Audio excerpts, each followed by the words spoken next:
Do politicians truly care about the daily struggles of ordinary people, or do they use our pain, our crises, and our lived realities as tools to gain popularity and power? As communities continue to face insecurity, failing services, and broken promises, this question has never been more important.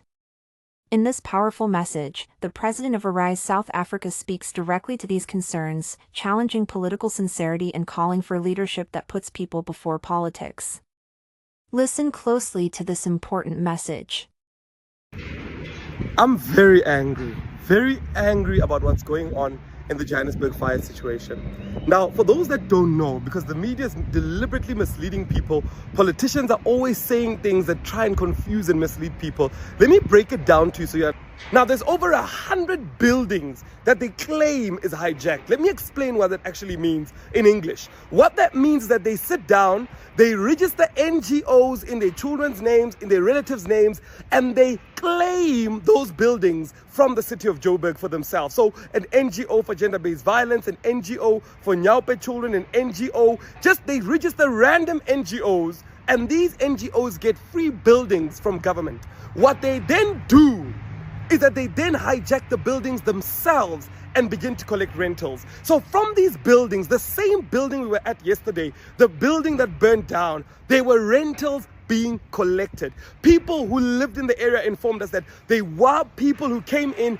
and collected rentals. Now, this is a building that's been given to NGOs. Why are rentals being collected?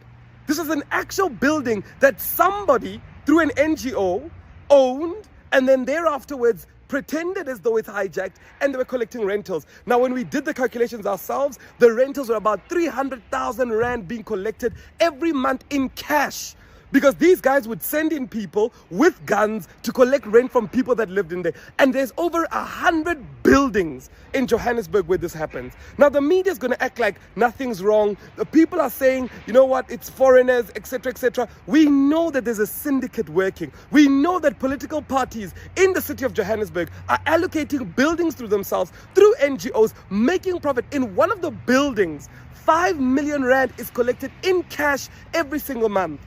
And the reason they all blame is to say, no, these NGOs take the people to court and they actually force people, the city can't do anything, our hands are tied. Of course they do that. They're collecting funds every single month. I don't understand why the media is not asking the people that are actually involved to find out what's going on. So there's a whole lot of corruption, and we need to open up our minds and actually see it for what it is.